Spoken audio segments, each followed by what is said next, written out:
So from the morning, you have been seeing the various processes in good lab practices, and then you saw in Karnik's lecture, you saw the correlation with the clinical side of things. You saw the perfectionist laboratory, how to prepare an SOP after a nice lunch by the biochemistry department. So there is one aspect of this, like Sir mentioned, Avinash Sir mentioned in the SOP, you need a section on safety and environment. So that is basically what I'll be covering. It is pertaining to lab per se, so I'll be talking mainly on the laboratory biosafety aspect of it. So just to start, what I'll be covering is the understanding the principles and practices of lab biosafety.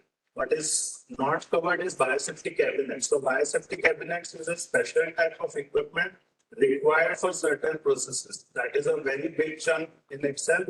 So I have not covered that much, but if those who are working in a microbiological center will surely need to know about biosafety cabinets. So everyone has gone through this in the last 2 years. We have seen so many people suffer from this disease, but very important fact, just see the numbers, 292 deaths and especially these are the healthcare worker deaths.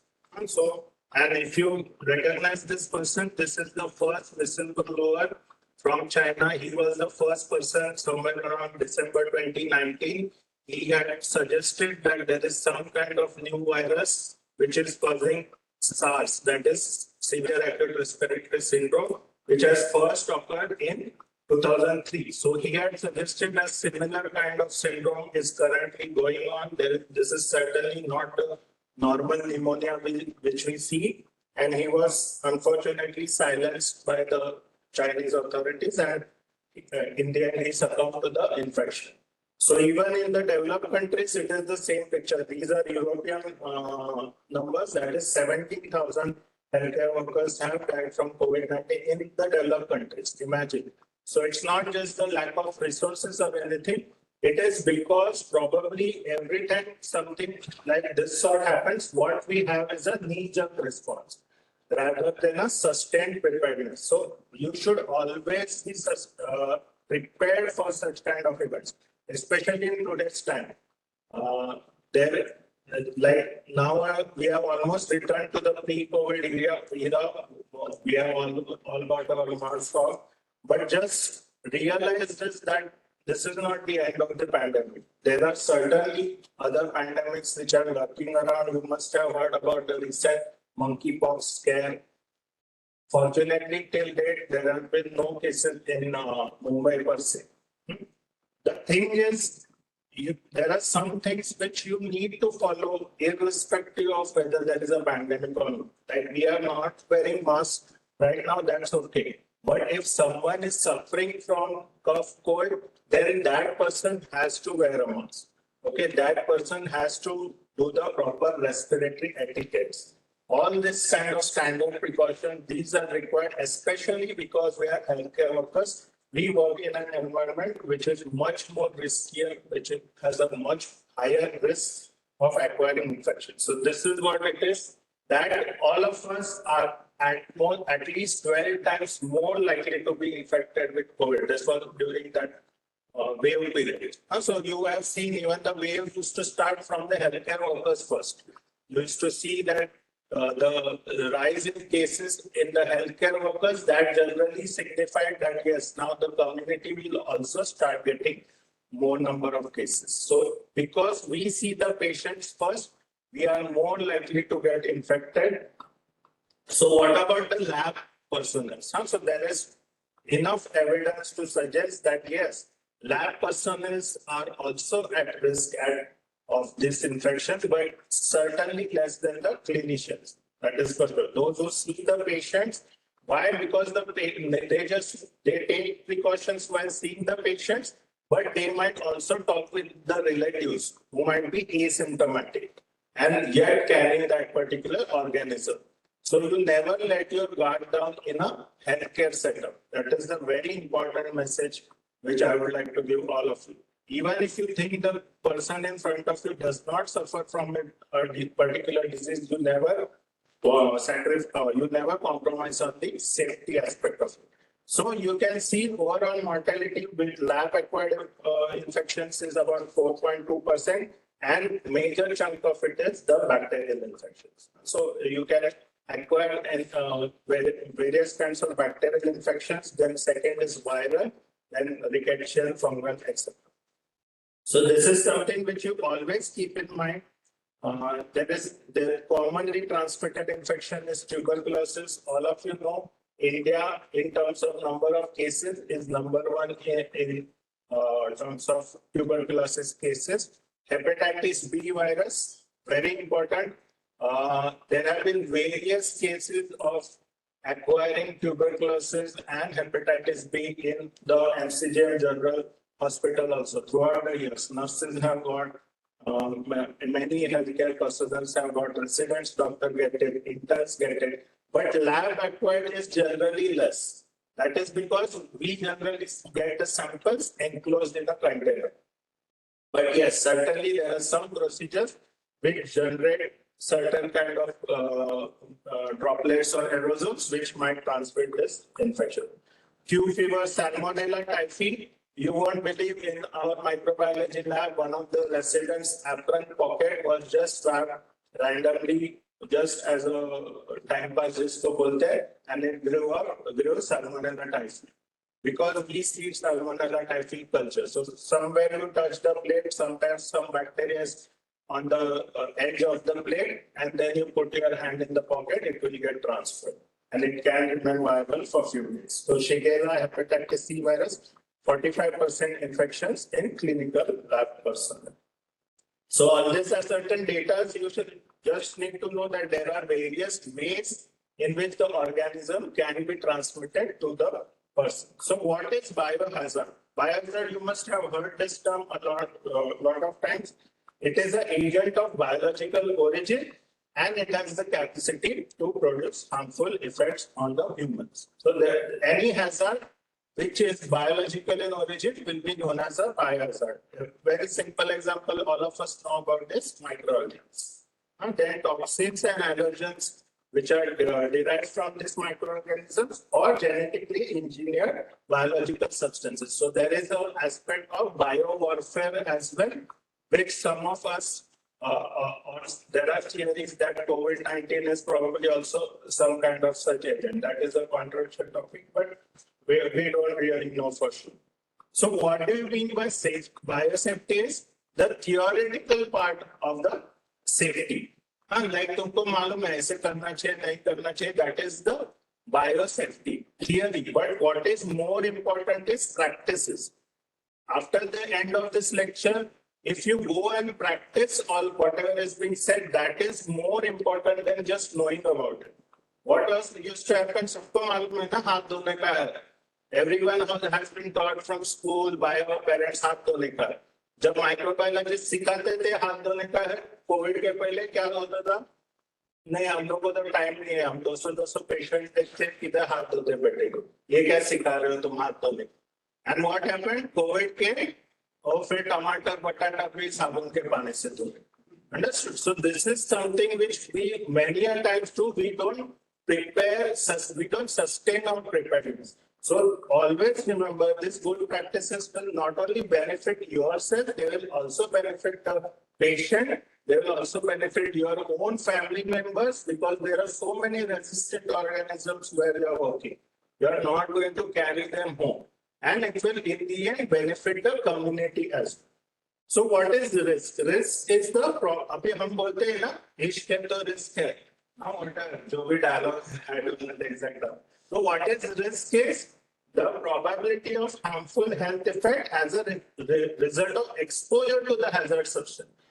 Just imagine, hazard will always be there. Since you are healthcare workers, you will always face the biohazard. There is no healthcare worker who does not have some kind of risk. What your objective is to minimize the risk. Please understand, an army soldier cannot say कि मैं तो गोली खाऊंगा ही नहीं, मेरे को कुछ risk ही नहीं चाहिए. Similarly, we are healthcare workers, there will always be a biohazard. What you have in your hands is to reduce the exposure and vulnerability. Please understand this. So, hazard to रहेगा जो भी है, your blood sample, HIV virus, hepatitis B virus, they will always be there once you are a healthcare worker.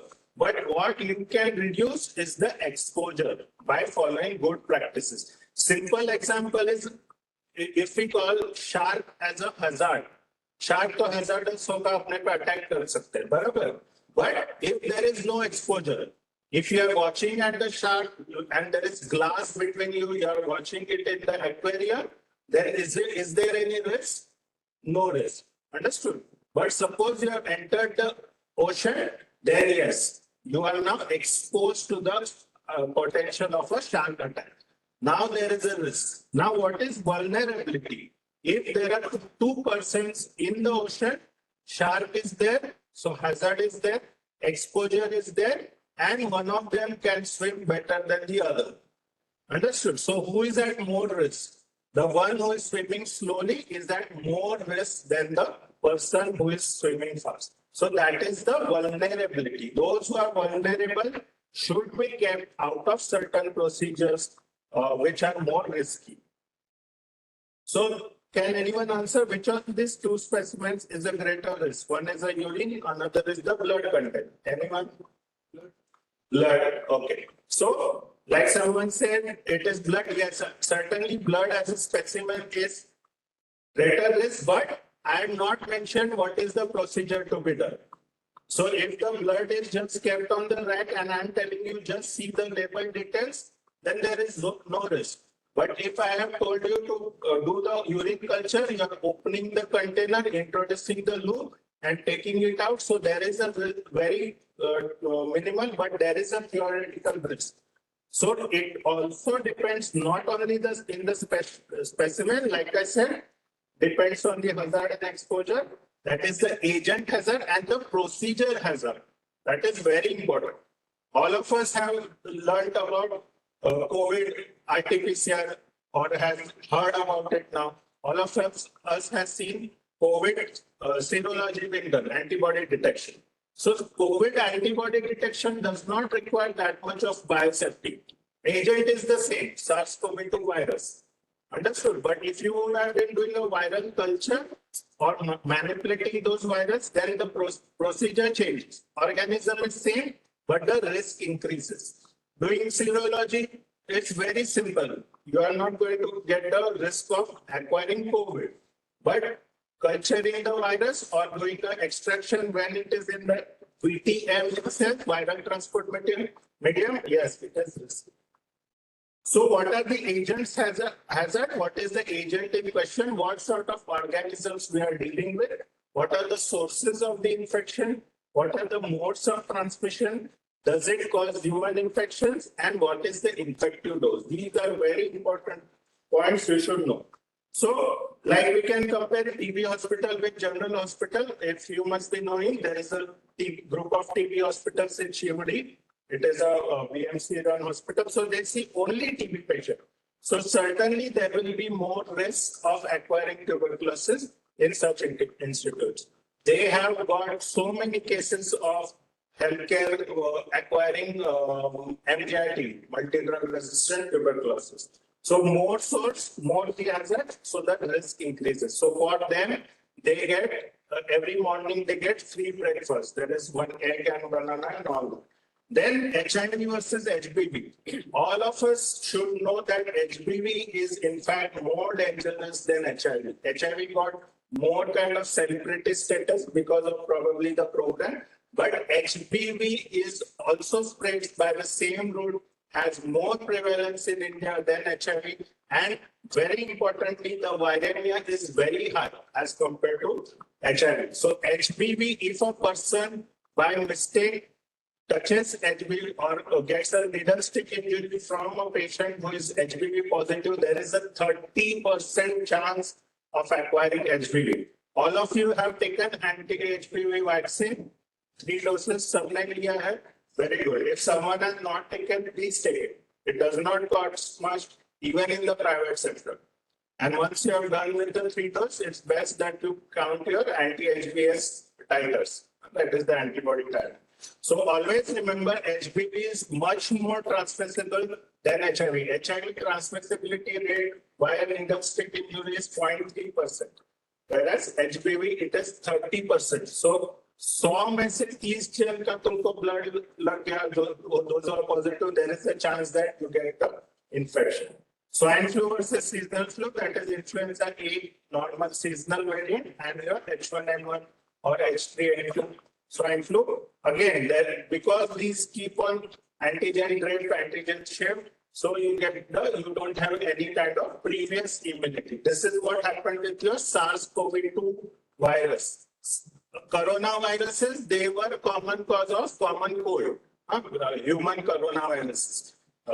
Most of the cold which we used to get was either rhinovirus, Turkish virus, or beta coronavirus, human coronavirus. But what happened in 2019 was completely mutated coronavirus had entered, which none of the humans had encountered.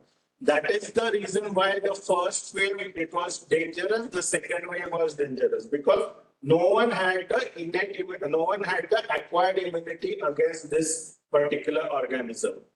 We were just relying on our innate immunity, which act as the first line of defense. So जिसका immunity कम था, उनको बहुत तकलीफ हो गई, especially in the first wave and second wave. Now, as we have seen, due to vaccination as well as natural infection भी जिसको हुआ, उनका immunity build up हो गया, plus vaccines भी लिए. So now we have a better immunity. So you are seeing that the cases are going down. SARS-CoV-2, again, variants of concern. जैसे मैंने बोला, you must have heard about the UK strain, which में आते रहता है, थोड़े महीने में आते रहता है, Delta variant. This is because it is a RNA virus. RNA virus का वो काम ही है. It cannot correct itself while it is multiplying. While it is replicating, जो भी DNA है, उसके पास power है कि खुद का जो गलती है. Everyone knows ना, adenine, guanine, AGCT, सबको मालूम है क्या है न्यूक्लियोटाइड. जब वो गलत डालता है तो डीएनए पहचान लेता है कि कुछ तो गलती हुई है, हम करेक्ट करेंगे. बट आरएनए जब मल्टीप्लाई होता है, it can not correct itself. That is why you get so many mutations in a RNA virus. TB versus SARS, again the infected patient, while the patient is coughing, sneezing and also talking. बहुत बार there have been many studies which clearly show that a TB positive patient not on treatment, even when the person is talking, can release the aerosols. And an untreated TB patient in a year can transmit tuberculosis to about 15 people. Okay. HIV, HPV, I have already told you about. So what is the level of containment you need? So these are some ways that you as a lab personnel or a healthcare worker can acquire these infections. One is contact, skin and mucous membranes, or droplets, like SARS-CoV-2, which causes COVID-19, diphtheria, mumps, rubella, pertussis, influenza, Ebola, common cold, SARS-CoV, that was in 2003. Then inhalation by aerosols, that is, again, it was a controversy first की SARS-CoV-2, COVID-19 air से spread होता है क्या? तो yes, now it is been proved that it does indeed spread by the air, but in restricted settings like a small room with no ventilation, or wherever there is a procedure in which aerosols are being formed. Classical example is bronchoscopy. Bronchoscopy सब जानते हैं, right? When you introduce the endoscope into the lungs, तुरंत, and the patient is having COVID, तुरंत सब COVID के particles बाहर आएंगे in form of very small particles, aerosol. And inoculation, like I said, needle stick injury, जब वो phlebotomy पे बोल रहे थे, तो while recapping the needles, that is the most common time where we get a needle stick injury. That is our interns get, resident doctor get, so never recap the needles. Make it a policy that you do not recap. And injection for the fecal-oral route bacteria. So basically, I'll just quickly run through it. This is the classification of the pathogen, how dangerous a pathogen is. So risk group 1, they do not cause human diseases. The individual risk is low, community risk is low. So example like plant pathogens. So most of us will never encounter them. They are mainly the research in the food industry or the plant industry, botany, etc. So we generally do not encounter risk group 1 organisms. What we more encounter are the most commonly are the risk group 2 pathogens. That is, they may cause human diseases, but these diseases are not serious and treatable.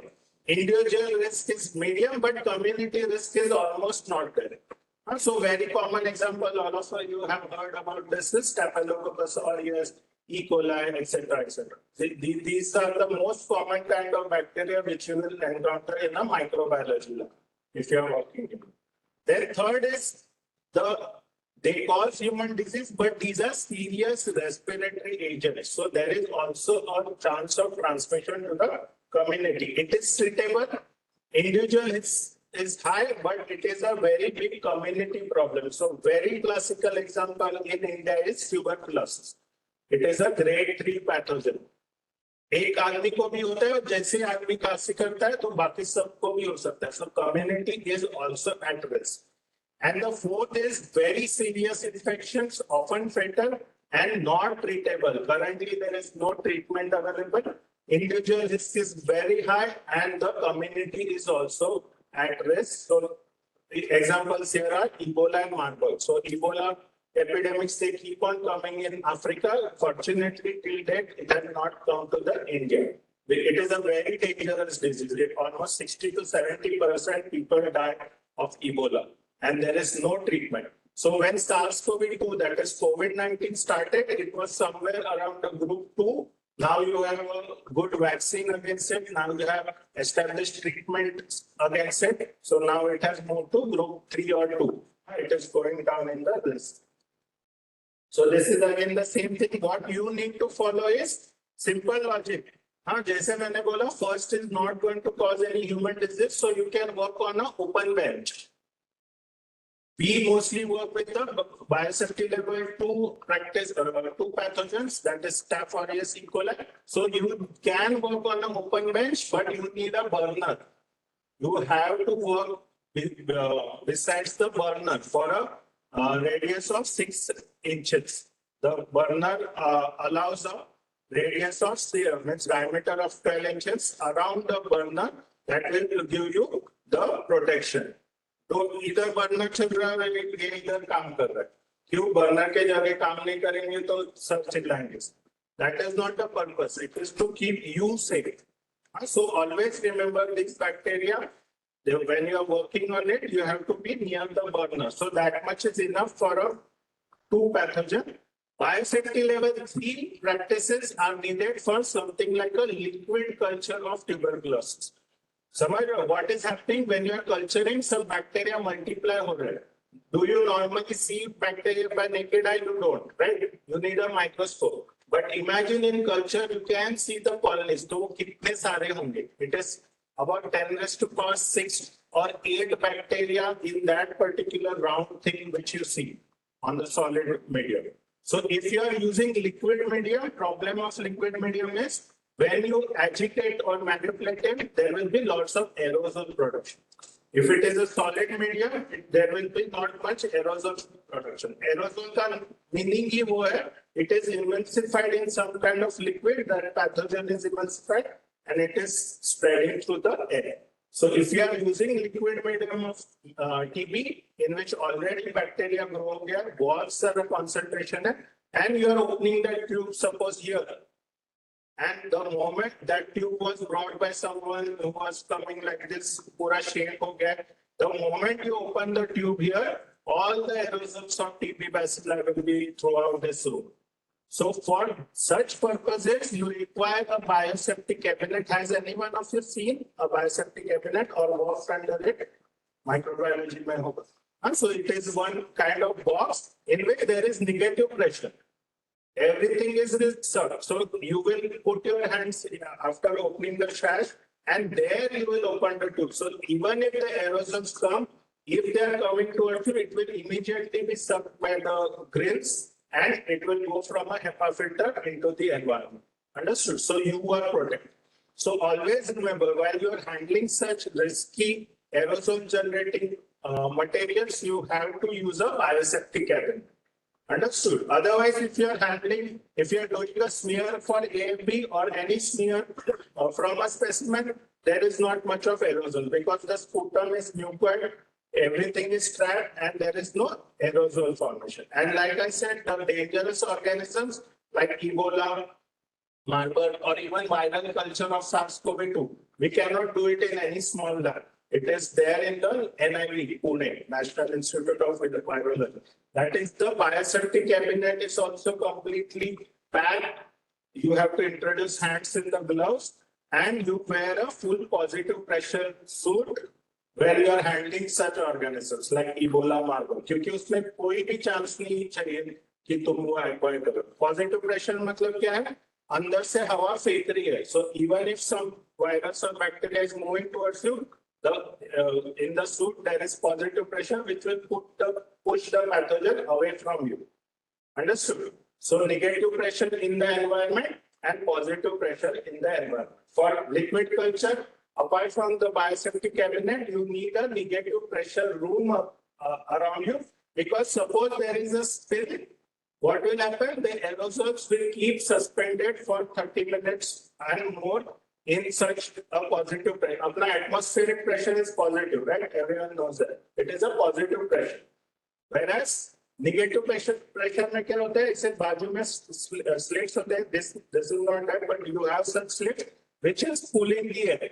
So suppose here a tube falls and the aerosols are in the air, the negative pressure will drive the aerosols out and it will immediately go from that room. So you evacuate the room, but it will be easier to access it immediately. Imagine some spill of respiratory nature occurring in this room, then we have to evacuate it for a very long time because they will keep on being suspended here for some time. So what are the personal and procedural factors influencing risk? Before I tell you that, I want to clear that what is the biggest or common misconception is the difference between droplet and droplet nuclei or contact transmission and aerosols. What you will think that SARS-CoV-2 तो खांसी करता है तो वो हवा से spread होता है. नहीं. Most of the colds and all, currently there is conjunctivitis. तो तुम क्या सोचते हो ये इसका लाल आंख देख लिया तो मुझे भी हो जाएगा. हाँ, हवा में से इसे सामने से लाल आंख देखे मुझे आग दिखा रहा है क्या और अपने को. No, it doesn't spread that way. How it spreads is the droplets, they fall on the surfaces. These droplets are bit bigger, so they are heavier due to gravity. They fall on the surfaces. Understood?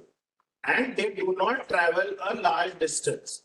That is why we said social distancing. 6 feet ki duri, because these droplets, they immediately fall. They do not travel more than 6 feet. So if I am positive for COVID, the person sitting behind is protected. But what happens when I speak, when I sneeze cough, these droplets will fall on the surfaces. And if it is a fresh thing, someone touches and then rubs the eye or puts the finger in the nose, then they get the disease. That is known as droplet contact transmission. That is why we told you to wash your hands as soon as you touch something and social distancing. But imagine tuberculosis. What is happening in tuberculosis? The particles which are being released by the patient are very small. These are known as aerosols. So even if you sit 6 feet or more away from it, these particles suspend in the air and they travel large distance.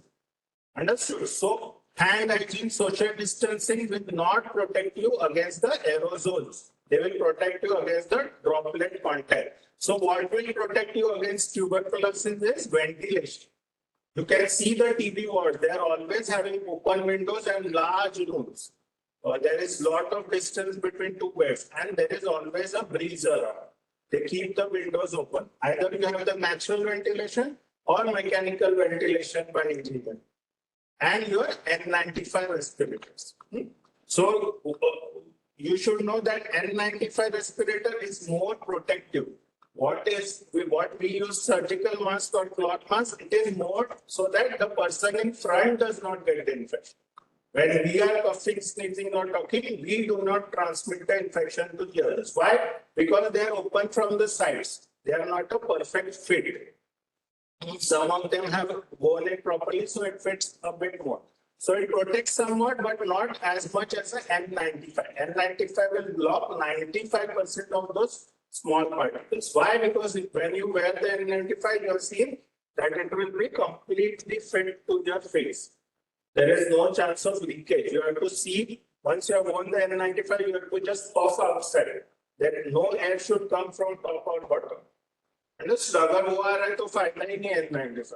So always do that. And when you breathe, the N95 should collapse, breathe in and breathe out. The N95 should return to its normal position. This you need when you are doing a procedure which generates aerosol. If you are doing if you are in TB diagnosis or some other procedures, I mostly know about microbiology. I don't think so there are such procedures in the other pathology or biochemistry. So mainly microbiology, if you are handling such things, you need an N95. What we were wearing was because of the pandemic, but as healthcare workers, we should know this. So what are the personal factors? Age, immunosuppression, illness or disease, pregnancy, allergies. This is the vulnerability part of it. If someone is having diabetes, if someone is having immunosuppression for some reason, like cancer drugs or steroids due to transplant, etc., then they are in their vulnerability. And don't say that isko to lagate nahi hai duty mein. This happens in microbiology mainly. There are some procedures which are very risky, and those who have diabetes or something, they are not given those procedures. Then the other technicians start saying, "Inka to rotation lagta hai." Please understand that it is the duty of the head of the department or whoever is in charge to ensure that the vulnerable do not suffer. Then what are the procedure factors? Like I said previously, just checking the label versus doing some procedure. Just checking a label is also a procedure, right? We saw it in the SOP. So, if you are handling large volumes of liquid, there will be more risk, like acetic fluid, etc. Procedures that produce aerosols have highest risk. Procedures using needles and cultures, that is again most in the microbiology lab. Please remember, although I am saying microbiology so much, but you are still at risk even in the other labs. Because it's the same specimen, right? What is coming to the biochemistry lab is coming to the microbiology lab. Don't think the biochemistry will risk coming. The specimen is same. Only because we are culturing the organism or the procedure is such that it becomes more risky. Understood? This is something I want to emphasize. ऐसे मत सोचो कि microbiology में ज़्यादा risk है या biochemistry में the risk ही नहीं. The risk is same in all the three lab medicine departments.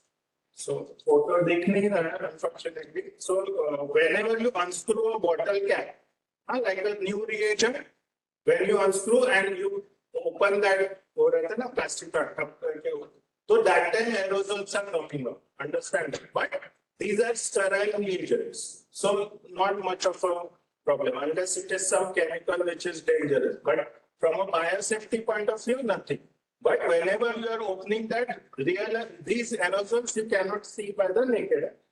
Then drawing needle from septum cap. When you take a medicine from the wire and you remove the needle, again there will be aerosol formation. Again the medicine which has been taken will be sterile, so no problem. Vortex mixing. And this is a problem. Whenever you are vortexing something, then the aerosols are formed. And you might be sitting there and suppose that sample is having some respiratory pathogen and you are vortexing, then all the particles are now in the air. Understood? So sometimes we get cases of suspected diphtheria or suspected meningococcus. These spread via air. So we process all such samples only under the biosafety element. Because these are all respiratory pathogens which are very deadly. So preferably do the vortex mixing inside the biosafety cabinets. You get the small. This picture is visible. So these are the aerosols I was talking about.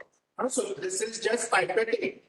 Normally, अपने को ऐसे दिखता है कि this has been caught by a high-speed camera. Imagine those number of particles, right? Even when this is similar to what happens when a person sneezes, coughs or sneezes. Understood? So many particles are released. And initially, you can see the bigger particles. These are the droplet nuclei, which will fall down. But the smaller particles, these will remain suspended in the air. Imagine this was a person who has sneezed and was suffering from tuberculosis. So many particles are being released, and each of that particle has a tuberculous bacilli inside, and then we will inhale it. So that is the inhalation route, okay, as opposed to droplet particle. So particles suspended in air, 0.5 micron से बड़े होंगे तो droplet, 0.5 से छोटे होंगे तो aerosols. So what are the procedures which produce aerosol? These are known as aerosol generating procedures. So in the clinical side, it is bronchoscopy or even intubation.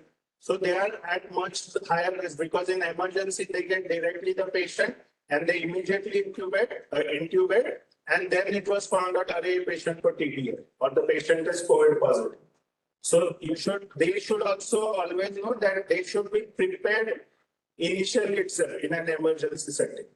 When we are doing such stuff and it is from on a pathogen, like opening tubes of culture, then we need to take that precaution. Not for sterile, opening a sterile tube which is having sterile reagents or something. So opening tubes, inoculating loop, pipetting, centrifugation. Centrifugation generates the maximum amount of aerosols. So I'm sure you must be centrifugating so many things. So first, to ensure that the tube is properly put. If it's not properly put, it will break. That all of you know. But always remember, after centrifugation is done, just wait for some time. Don't immediately open the tubes, especially if it is a sputum falcon tube and all that, because it might have TB bacteria also. So when your centrifugation is going on, imagine how many aerosols have been caught. And then what you do, because like someone said, a lot of upload, you immediately open it once the centrifugation is done. Wait for 15-20 minutes, let the particles all settle down. Then you do your process. Or you can get the bucketed centrifuges. Bucketed centrifuge means the centrifuge mechanism is inside a bucket. Once the centrifugation is done, you pick up the bucket, go in the biosafety cabinet, and then you open the bucket. So even if there are aerosols, you are protected. Mixing and homogenizing, needles and syringe, pouring infectious material like a culture or something like that, and opening ampoules of lyophilized culture. So here the lab in charge will do the risk assessment. Which procedure is highly risky and which personnel, it should always have a trained person because it's human nature, right? Those who are untrained will tend to do mistakes, maybe unknowingly. But for riskier the procedure, more training is required. A better personnel will be put there. And obviously the vulnerable will not be put there. So can biohazard risk be reduced? ऐसा कोई lab है इस world में जिस पे 0% biohazard है? कोई भी नहीं है, right? There is no lab or there is no hospital, there is no healthcare facility where there is 0% risk. So our aim is to come as close to 0% as possible. Even with your best of practices, you might still get an infection. That's not in our hands. We saw this in COVID. Even those who are wearing properly and all, they still got, especially the physician. But that doesn't mean कि हम लोग कुछ करेंगे, बिंदास दूंगा. So biohazards cannot be totally eliminated. Your principles, like I said, risk assessment, especially by the in charge. Containment means to keep the pathogen contain the pathogen to that particular area only. Personal protection is use of PPE. What is biocontainment? Prevent the dissemination, reduces the exposure to potentially hazardous materially. So personal protection, everyone has seen this thing for the last 2 years.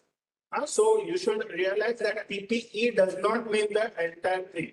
PPE can also be a simple glove, personal protective equipment. When it comes in form of a kit, it is known as PPE kit. So there are many videos on net available for donning and doffing of PPE. You should know about it.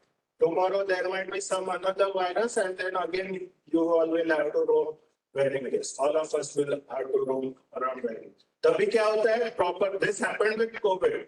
Microbiology used to call physicians, आओ सीखो हाथ कैसे धोना है, PP कैसे दिखा डालना है. अरे क्या हमको टाइम है क्या 200 पेशेंट देंगे कि हाथ कैसे धोना है. And then what happened when COVID came? Micro was busy in RT-PCR. That time they said, अरे N95 कैसे पहनने का, PP suit कैसे पहनने का हमको पता. Where is the time? So you should be always prepared for such events rather than have a knee-jerk reaction. What we generally see is a knee-jerk reaction.